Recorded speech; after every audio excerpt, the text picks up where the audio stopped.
দোল উৎসব রচনা 10 লাইন। 1. দোল হলো রঙের একটি উৎসব যা সারা ভারত জুড়ে পালিত হয়। 2.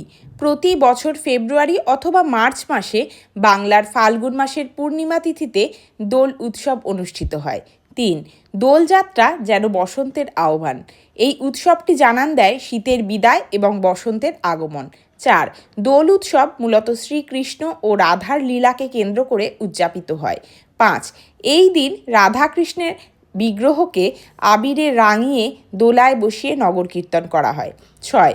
দোল উৎসবটি ভিন্ন স্থানে ভিন্ন ভিন্ন নামে পরিচিত, যেমন দোলযাত্রা, দোল পূর্ণিমা, ফাক পূর্ণিমা, গৌরী পূর্ণিমা, হোলি, বসন্ত উৎসব ইত্যাদি। 7.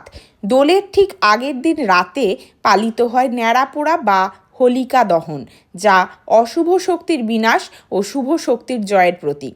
8. দোলের দিন শিশু থেকে বৃদ্ধ সবাই সমস্ত ভেদাভেদ ভুলে রঙের খেলায় মেতে ওঠে। ছোটরা গুরুজনদের পায়ে আবির দিয়ে প্রণাম করে এবং বড়রা আশীর্বাদ দিয়ে মিষ্টিমুখ করায় ছোটদের। 9.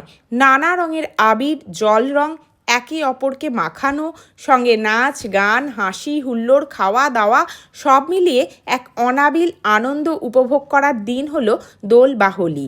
10. এই উৎসব মানুষের মনের সংকীর্ণতা ও শত্রুতাকে ভুলিয়ে দেয় এবং ভালোবাসার বন্ধনে আবদ্ধ করে নিতে শেখায় সকল মানুষকে। ধন্যবাদ।